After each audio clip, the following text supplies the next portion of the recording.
Hey guys, I hope that e-learning is going okay. I know it's kind of weird being home all the time and not being at school, but I hope that you are finding something fun to do and trying to keep up with your homework too. I wanted to do something a little different today. I've kind of missed reading to you guys. I know a lot of times in class, like sometimes we'll read together, sometimes like we'll read, like take turns and read, and then sometimes I just read to you, and I have kind of missed that. So I thought that I would make a video today, and I will read you the chapters of Holes. So we are ready for chapter 33. And if you don't want to listen to me read today, that's fine. Like you can read like the chapters on your own. We're going to read chapters 33, 34, and 35. They're super short, so don't worry. But we're going to read those today. If you don't want to listen to me read, that's fine. Like you can read it on your own. But scroll to the end of the video because there is the instructions of what I want you to do after we're done reading. So don't forget that part. So even if you don't want to listen to me read, totally fine. You can read on your own. But make sure that you scroll to the end so you know what to do today.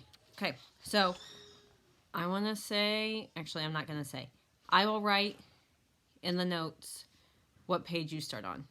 I don't remember, I'm sorry. But we are on chapter 33. So go ahead, scroll there, pause the video if you need to. Feel free to follow along. And then we'll get started. Okay. Oh, we should probably recap, huh? So what you have read so far is Zero ran away. He got tired of everyone messing with him, calling him stupid. Just was not handling it very well, obviously. Not something usually people handle very well. So he ran away.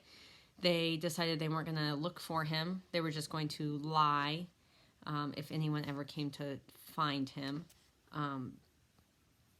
Because Zero is what is considered a ward of the state. That means that he does not have any family that is around to take care of him, so then the state has to take care of him. And usually in that situation, like somebody would go to maybe a foster home or a group home or something like that. But in Zero's circumstances, he ended up at this camp. And so he has run away, and now Stanley has also run away. He decided to steal the truck. That didn't go so well. And so he has now run away as well. And he does not have any water, which we have found out there's no water for over 100 miles. So that is not really a good situation. So now we are ready for chapter 33. He slowed to a walk. As far as he could tell, nobody was chasing him. He could hear voices coming from back by the truck, but couldn't make out the words. Occasionally, he'd hear the revving of the engine, but the truck wasn't going anywhere anytime soon. He headed in what he thought was the direction of Big Thumb. He couldn't see it through the haze. Walking helped calm him down and allowed him to think clearly. He doubted he could make it to Big Thumb, and with no water in his canteen, he didn't want to risk his life on the hope that he'd find refuge there. He'd have to return to camp. He knew that. But he was in no hurry. It would be better to return later after everyone had a chance to calm down. And as long as he'd come this far, he might as well look for Zero. He decided he would walk as long as he could until he was too weak to go any further. Then he'd turn around and go back.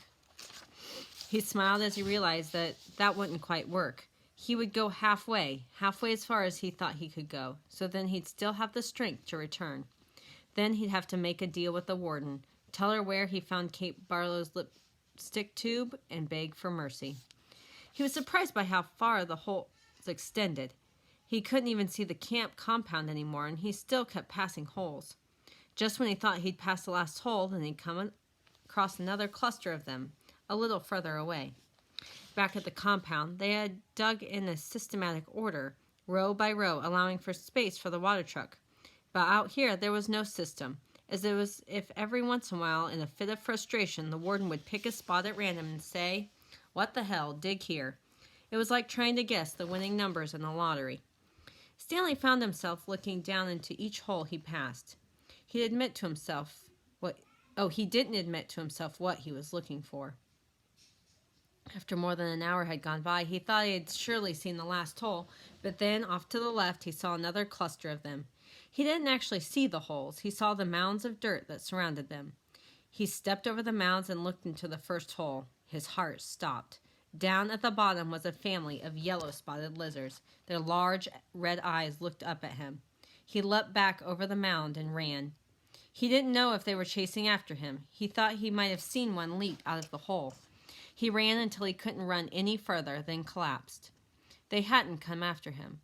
He sat there a while and caught his breath. As he got back to his feet, he thought he noticed something on the ground, maybe 50 yards away. It didn't look like much, maybe just a big rock. But in the land of nothingness, any little thing seemed unusual. He slowly walked towards it. The encounter with the lizards had made him very cautious.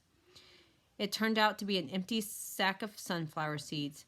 He wondered if it was the same one Magnet had stolen from Mr. Sir, although that didn't seem likely. He turned it inside out and found one seed stuck to the burlap. Lunch. Chapter 34.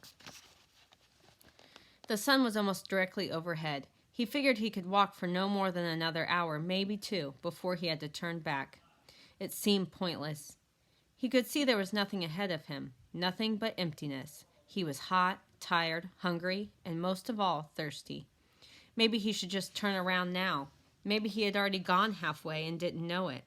Then, looking around, he saw a pool of water less than 100 yards away from where he was standing. He closed his eyes and opened them to make sure he wasn't imagining it. The pool was still there. He hurried toward it. The pool hurried away from him, moving as he moved, stopping when he stopped. There wasn't any water. It was a mirage caused by the shimmering waves of heat rising off the dry ground. He kept walking. He still carried the empty sack of sunflower seeds. He didn't know if he might find something to put in it. After a while, he thought he could make out the shape of the mountains through the haze. At first, he wasn't sure if there was another kind of mirage, but the further he walked, the clearer they came to view. Almost straight ahead of him, he could see what looked like a fist with its thumb sticking up. He didn't know how far away it was. 5 miles? 50 miles? One thing was certain. It was more than halfway. He kept walking toward it, although he didn't know why. He knew he'd have to turn around before he got there, but every time he looked at it, it seemed to encourage him, giving him the thumbs up sign. As he continued walking, he became aware of a large object on the lake. He couldn't tell what it was, or even if it was natural or man-made. It looked like a fallen tree, although it didn't seem likely that a tree would grow here. More likely, it was a ridge of dirt or rocks. The object, whatever it was not on the way to Big Thumb, but off to the right. He tried to decide whether to go to it or continue toward Big Thumb, or maybe just turn around. There was no point in heading toward Big Thumb, he decided. He could never make it. For all he knew, it was like chasing the moon. But he could make it to the mysterious object. He changed directions. He doubted it was anything, but the fact that there was something in the middle of all this nothing made it hard for him to pass up. He decided to make the object his halfway point, and he hoped he hadn't already gone too far. He laughed to himself when he saw what it was. It was a boat, or part of a boat anyway. It struck him as funny to see a boat in the middle of this dry, barren wasteland, but after all, he realized this once was a lake. The boat lay upside down, half buried in the dirt. Someone may have drowned here, he thought grimly, at the same spot where he could very well die of thirst. The name of the boat had been painted on the back. The upside-down red letters were peeled and faded, but Stanley could read the name, Mary Lou. On one side of the boat there was a pile of dirt, and then a tunnel leading down towards the boat. The tunnel looked big enough for a good-sized animal to crawl through. He heard a noise. Something stirred under the boat. It was coming out. "Hey!" Stanley shouted, hoping to scare it back inside. His mouth was very dry, and it was hard to shout very loudly. "Hey," the thing answered weakly. Then a dark hand and an orange sleeve reached up out of the tunnel. All right, so the boat obviously was Sam's because it was named Mary Lou.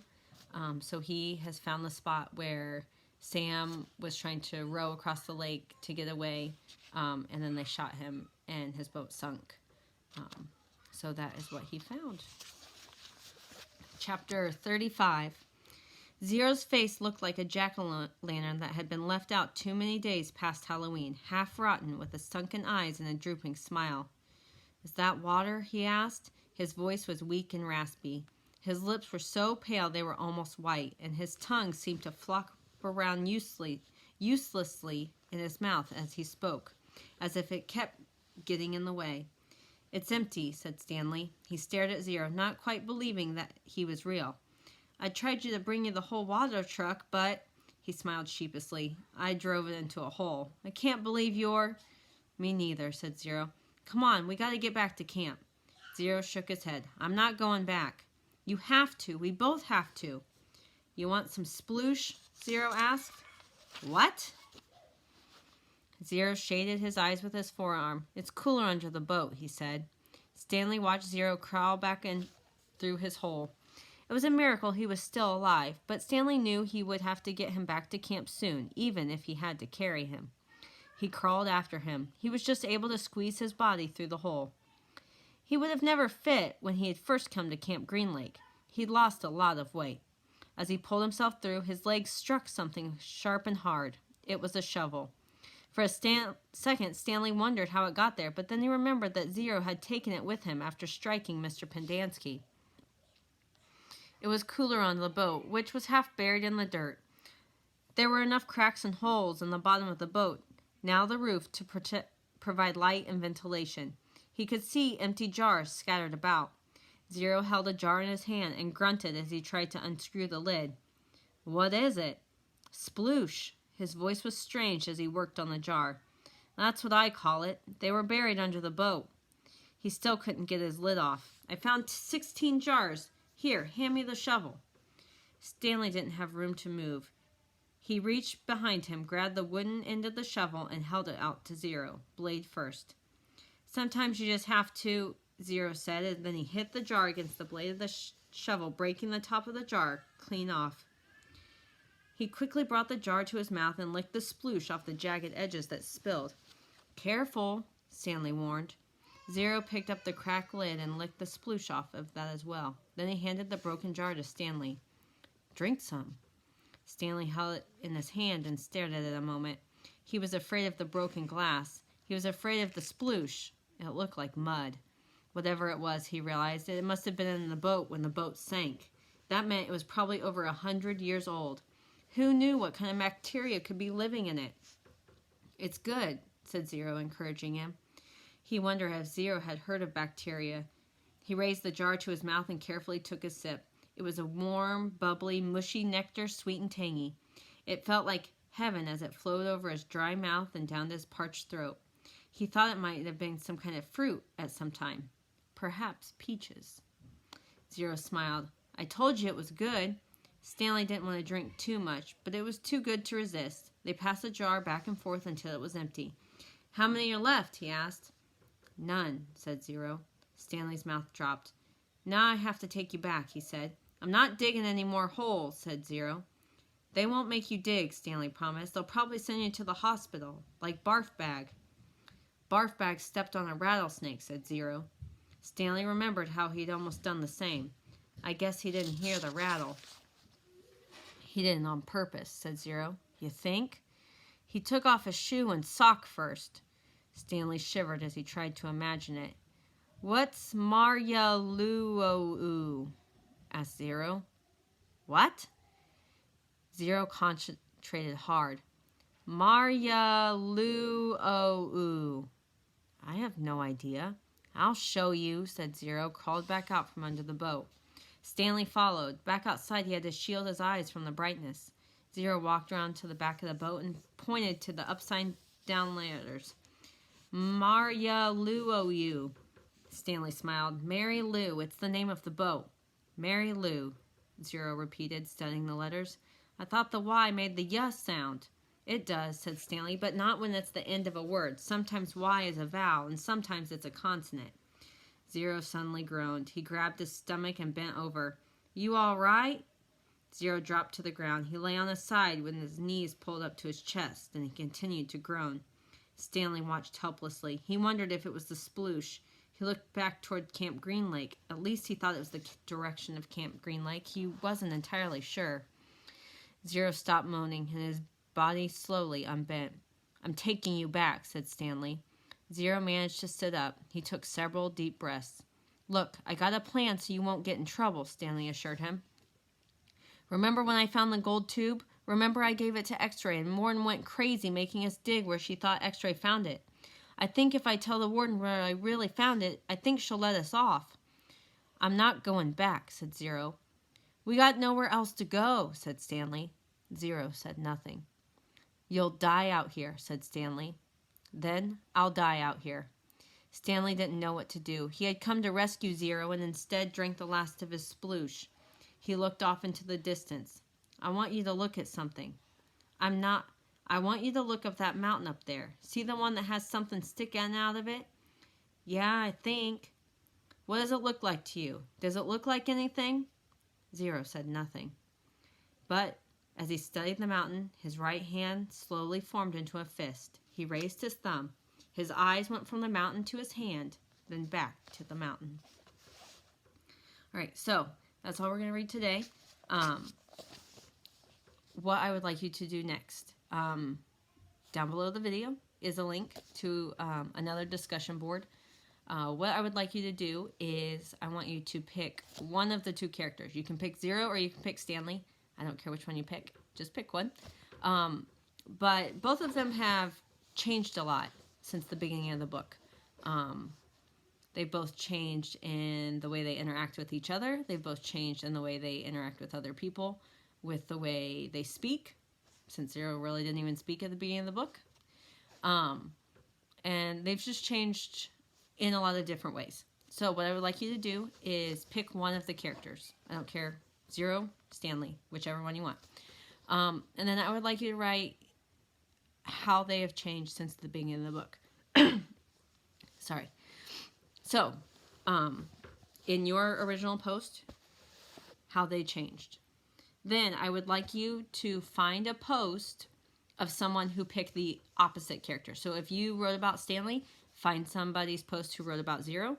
If you wrote about Zero, find somebody's post who wrote about Stanley. Okay? And then you are going to reply to their post. Reply of if you agree or disagree of how they've changed. Maybe they wrote about one way that the character changed, and then you can add another way that they changed. Don't just put I agree or I disagree. That's not going to get you all your points. Okay? So you're going to choose Stanley or Zero, write about how they changed, then go and find somebody who wrote about the other character, hit reply on their post, and then why you agree or disagree, and then maybe something else that you want to add to their post. You guys did a good job on your first post. Just make sure that we're adding all those things, not just saying I agree, I disagree, making sure you're adding why, and making sure that we're putting out good thought processes. Okay? So that's it. I will talk to you later. Stay safe. Wash your hands. Don't get near anybody. And get all your work done. I'll talk to you later. Bye, guys.